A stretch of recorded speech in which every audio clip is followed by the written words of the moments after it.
Hola, hola, ¿cómo están? Pues miren, tengo que ser muy transparente y honesto. Es la primera vez que hago este formato. Doy conferencias en muchas partes en Latinoamérica y estoy nerviosón, porque normalmente me pagan y me pagan bien por motivar, por inspirar, por acelerar equipos, pero nunca por venir a platicar mis fracasos o mi fracaso. De hecho, creo que nunca lo he hecho en público. Anoche me acosté tarde pensando cuáles han sido los fracasos y son 3 los más importantes. Para empezar, mi historia o el fracaso más grande yo no lo elegí. Mi mamá y mi papá no se pusieron de acuerdo. Mi mamá tenía 16 años, mi papá la embaraza, va por los cigarros y no regresa. Mi mamá tenía 16 años, le hizo la lucha, fue y me dejó en un internado. Cuando me dejó en un internado, me pasaron cosas muy fuertes. Quien quiera saber más, ahí están las historias en redes sociales. Pero para que dimensionen el fracaso más grande que yo no elegí, fue pensar en más de 100 veces en quitarme la vida. Imagínense nada más, vamos a remontarnos todos a la niñez. Yo tenía 8 años y mi jefa va, me deja en el internado y me dice: oye Jorgito, tú no tienes papá, tú eres el hombre de la casa, y como eres el hombre de la casa, tienes que cuidar a tu hermanito. Mi hermanito tenía 4 años. Cuando empezaron a llegar los abusos, las violaciones, las lesiones, los apagones de cigarro, la gente culera que nos hacía daño, venía y me decía: voy a hacer esto contigo y te vas a dejar, porque si no te dejas, voy a matar a tu hermanito. Y mi jefa me había dicho que yo era el hombre de la casa porque nosotros no teníamos papá. Y entonces yo me dejaba. Pero yo no entendía por qué me pasaba eso. Y así pasó 9 años del internado, luego llegaron las pandillas, llegaron un montón de pedos. Pero el punto es que por una sinergia de la vida, yo termino una licenciatura y me vuelvo abogado. Y avanzando en la máquina del tiempo, cuando yo termino la licenciatura, digo: quiero ser maestro, quiero ser doctor en Derecho a los 30 años, porque voy a vivir de dar clases. El alumno no aprende del maestro que no admira. El maestro que yo más quería en la universidad tenía un doctorado y ganaba un cheque de 400 pesos la hora. Mi mamá en ese entonces ganaba 90 pesos en una cocina. Esto es un chingo de lana. 40,000 pesos al mes, yo me voy a hacer rico.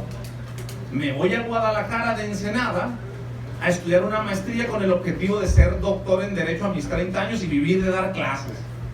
Y mientras estoy estudiando la maestría en Derecho Corporativo, empezamos con el primer emprendimiento. Esos fracasos ya los escogí yo, o ya me pasaron. Y teníamos una oficina en un cuarto de servicio. Para poder subsistir en Guadalajara como estudiante, empecé a dar clases en universidades pequeñas. Me pagaban como 50 pesos la hora, más un bono de puntualidad de 5 pesos. Y el despacho, pagarés, agarrábamos lo que podíamos. Tenía yo 23 años. La primera iguala que yo tuve, una iguala es cuando tú tienes un despacho corporativo, es lo que te pagan al mes por atender esa empresa. Era de 4,000 pesos. No era mucha lana, pero era algo importante, alcanzaba yo a subsistir. Y aquí viene la parte de la historia. Esta iguala era una comercializadora que hacía productos a base de extractos naturales: baba de caracol, rosa mosqueta, champú de ajo, champú. Tenía más de 200 feromonas. Y yo empiezo a ver los contratos y digo: huevos, ve lo que gana una distribuidora. Eran 16 comercializadoras dentro de esa distribuidora, 160,000 pesos en promedio. Y yo volteaba y decía: yo gano 4,000. ¿Qué es lo que hacen? Compran el producto al 80% de descuento. Un producto que costaba para la época 100 pesos, a ellos les costaba 20 pesos. Y ellos seguían vendedoras y lo vendían por catálogo. Iban con una vendedora y le decían: mira, este producto vale 100 pesos, tú te quedas con 50, yo me quedo con 50. Voy y pago 20 pesos en la empresa y me quedo con 30. Y dice: oye, yo puedo hacer esto. Me empezó a gustar el emprendimiento, me empezó a gustar el comercio. Yo daba clases, yo tengo muchas alumnas necesitadas, y si voy y les doy un catálogo y les doy el 60 en lugar del 50, ¿qué va a pasar? Y empieza un año y empieza 2, y empiezo a meterme entre 40,000 y 60,000 pesos al mes. Y estaba yo muy contento, el despacho no repuntaba. Pero tenía un socio que durante 6 meses me dijo: ¿qué estás haciendo, Jorge? ¿Eres abogado o eres payaso? ¿O vendes cremas? Ja, ja, ja. ¿Quieres ser doctor en derecho, pero vendes cremas? Y me lo dijo por tanto tiempo que esa comercializadora que dejaba 10x más que el despacho, que todavía no despuntaba, agarré y la dejé. Porque alguien me dijo que si era abogado, que si era payaso, que si me iba, o que si era un vendedor por catálogo, así, y se reía de mí. Esa primera historia, ese primer fracaso, lo vamos a conectar con dos. Sigue pasando el tiempo, sigo siendo constante y me empieza a ir bien. Como a los 30 años, trabajo, hago una maestría, hago otra maestría, hago un doctorado, hago otra maestría, hago otro doctorado, me empiezo a conectar, me empiezo a relacionar, empezamos a hacer negocios muy interesantes porque tengo la fortuna de dar clases en doctorado a jueces, a magistrados en Guadalajara, y cuando me empiezan a caer asuntos al despacho, imagínense nada más, iba yo con mi cliente y llegaba con el magistrado Covarrubias a la sala, iba con mi cliente, yo 31 años, y mi cliente veía que salía el magistrado y me decía: profesor, pásele por favor. Yo le podía cobrar a mi cliente, empezábamos a arreglar asuntos y empezaba a ver muchos temas. Y llegó una etapa en mi vida que yo le llamo la etapa del ego, de la arrogancia, de la vanidad, de soy muy chingón, de las puedo todas. Era muy pedote, mujeriego y entraba el dinero. ¿Qué me puede pasar? Chingados.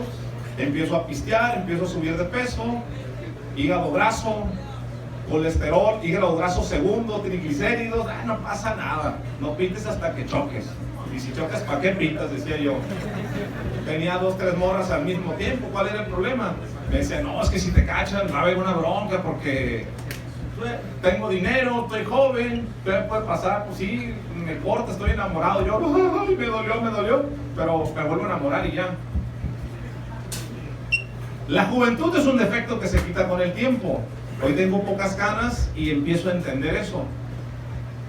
¿En qué acabó este tema? Yo sabía lo que a mí me había pasado de morro, lo que yo había vivido en el internado. Yo sabía que había habido abusos, que había habido violaciones. Yo tenía las cicatrices, yo sabía del dolor, y cada que venía a mi mente algún tema, me hacía pendejo. No lo quería traer. Y a todos aquí algo les pasó, a lo mejor algo no tan chingón, o no tan fuerte, o no tan leve, pero a todos nos pasó algo. A mí me habían pasado muchas cosas y yo no lo quise trabajar. Y empecé a pistear, y empecé a fumar, y empecé a gastar. Hasta que tuve una catarsis donde mi esposa me dice: vas a ser papá. A huevo, empecé a saltar, me puse contento, voy a ser papá. Y después de que me dijo que yo iba a ser papá, empecé a recordar con punto y seña todo lo que me había pasado. Conozco la ansiedad, el estrés a un nivel que no se lo recomiendo a nadie. Mi esposa embarazada, yo llego, después de 2 meses de no poder dormir, yo me metí abajo de la cama, temblando, asustando, me sentaba yo en un restaurante y volteaba para atrás y decía: vienen por mí, vienen por mí. Yo traía la mentirosa, todo lo que daba, me van a agarrar los que me hicieron daño. Yo ya tenía edad, ya estaba grande, ya había lana. Volteaba yo para atrás y yo volteaba para atrás. Llego un día a mi casa, su casa, mi esposa está lavando los platos, está embarazada.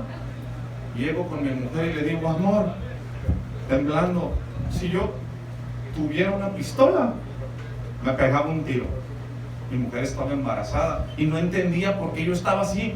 ¿Qué te preocupa, Jorge? Tenemos dinero, tenemos casa, ¿qué tienes?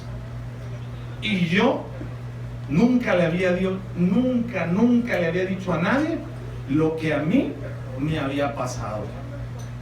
Termino en terapia, me aviento 6 meses, un putizón. Tengo que ir en terapia, me hablan de algo que se llama el perdón.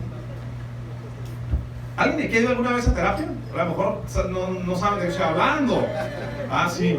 Pues vas a terapia, la primera sesión, llego y te preguntan, a los que no han ido, ¿por qué vienes? ¿Qué tienes?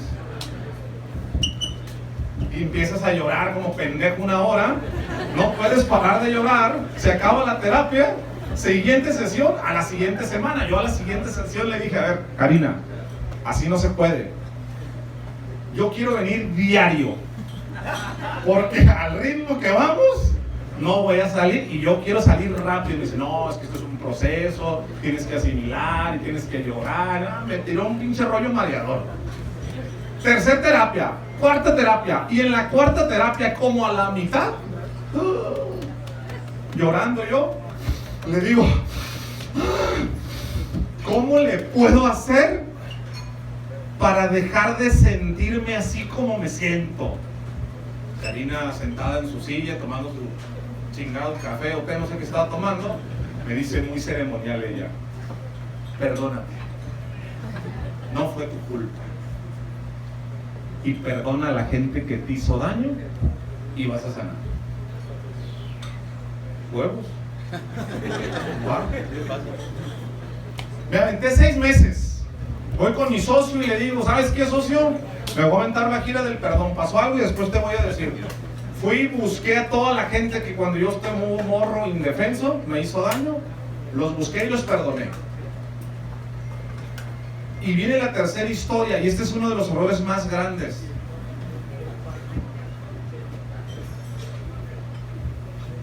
Cuando yo voy y cuando yo perdono, hay algo que yo nunca he dicho, porque esto lo he platicado muchas veces en conferencias. Es que esos 6 meses yo no hice dinero en mi empresa. Es que esos 6 meses yo no atendí a mis líderes. Es que esos 6 meses no estábamos hechos. Estábamos en pleno crecimiento. Y yo tuve que irme por atender mi persona. Alcanzamos a librarla, pero yo pude haber quebrado en ese momento. Adelantamos la película a época reciente. Tercer error. Yo actualmente voy a cumplir este mes, creo que la siguiente semana, 38 años. En la pandemia, que ha pasado para estos 2 años, antes de la pandemia, el mejor momento de mis empresas, 4 unidades de negocio. Soy abogado, tengo una agencia de marketing, soy evaluador, desarrollo inmobiliario, compramos remates, construimos, compramos terrenos ejidales y los convertimos.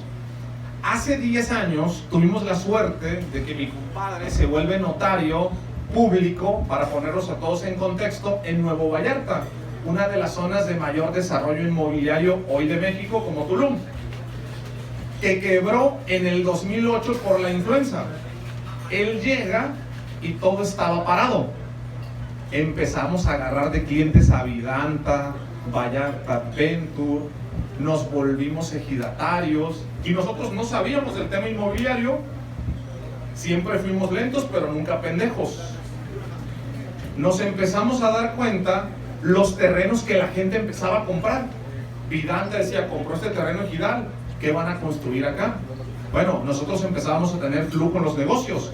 Compremos un terreno, 600 pesos, lo regularizamos, lo aportamos, de 600 lo pasamos a 3,000. Nos empezaron a ofrecer remates bancarios, pero no unas casitas, paquetes. Cuando pides crédito y no puedes pagar, haces la dación en pago y el banco no puede vender eso si no lo dictamina antes un notario.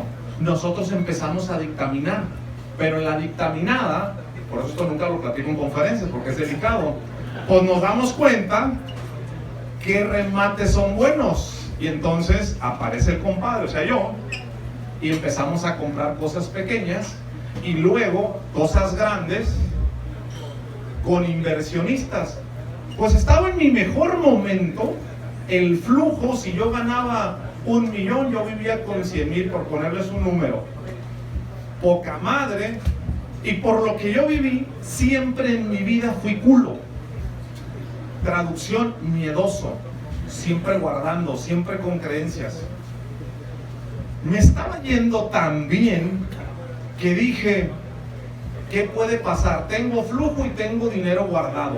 Ya había construido mi casa, pero dije, vamos a construir la casa de los sueños, pero un casonón, y vamos a construir y vamos a comprar más locales. Y agarré todo el dinero que tenía guardado y lo compré en un terreno y lo invertí y pedí prestado. Pero no había problema, porque en 6 meses podía recuperar todo eso. Yo tenía un flujo muy bonito, una máquina de cash. A los 2 meses llega la pandemia. Su puta madre, dije yo, soy un pendejo. Recuerdo muy bien que venía con Gio, que me está grabando, que veníamos de Vallarta, cuando me di cuenta de lo grave que iba a estar la pandemia. Dije, no tengo lana, debo dinero y tengo 115 empleados. ¿Qué voy a hacer? No pasa nada, mis negocios dan flujo. En 2 meses, las igualas corporativas, las iguales contables y mi principal fuente de ingresos, que son de rentas en zona turística, se fueron a la chingada. Güey, acabábamos de vender un terreno en Guadalajara para invertirlo en Nuevo Vallarta. Con ese dinero subsistimos, pero esta plática no es de cómo lo hicimos para subsistir, es de errores. Los 3 errores más cabrones que yo he cometido en mi vida son esos, pero los errores traen aprendizajes. Moraleja, error número 1: yo cedí una comercializadora que hoy es un negocio millonario. Me dejaba 60,000 pesos y el despacho me dejaba 6,000. Yo soy emprendedor y tengo varias unidades de negocio, yo soy empresario. Yo a mis 23 años ya lo era, pero no tuve los huevos de seguir mi sueño. No tuve el valor de decirle a un socio que yo respetaba, ese es tu sueño, no el mío. El error más grande que hay mío y de mucha gente es ir chingándole por la vida, creyendo que están siguiendo su sueño, cuando es el de alguien más. Segundo error: yo me hice pendejo mucho tiempo. Yo sabía lo que me había pasado y yo decía que ir a terapia era para locos, y que como yo no estaba loco, ¿por qué chingados iba a ir a terapia? Me hice pendejo mucho tiempo. Y cuando me llegó la catarsis y me llegó de putazo, ya era muy tarde. Tardé 6 meses en sanar. Hay personas que no lo logran en una vida, pero esos 6 meses yo pude haber tronado mi negocio, porque yo no estuve presente, anduve buscando gente que me había hecho daño para sanar. A partir de ahí entendí lo más importante de ese error. Yo no descuido lo más chingón que tiene mi empresa, mi persona. No me he vuelto a descuidar. Yo tengo un tema, lo atiendo rápidamente, no lo dejo crecer. Y el tercer error: en el mundo te dicen, hoy estamos llenos en redes sociales que te dicen, no tengas un plan B, el plan B apesta. Siempre me ponen un plan A, sé determinado, échale ganas, enfócate, en lo que te enfocas va a crecer. Yo digo, mi madres, aguas. Es válido para motivarte en las mañanas y para andar a hacer un poquito de ejercicio y para sudar y sentirte bien chingón, sí. Dices, te suena padre, ¿quién no ha puesto un video de esos de motivación y te sientes bien poderoso y a chingarle? Espérame. The life is not a movie. Aprendizaje: en la vida se vale ser determinado, pero nunca dejes de ser, aunque sea un poquito culo, porque te puede tronar. A mí no me tronó, espero que ustedes tampoco, y que de estos errores que yo cometí, pues que ustedes no lo hagan, ¿sale? No se descuiden, sean un poquito culo y sigan sus sueños. Gracias.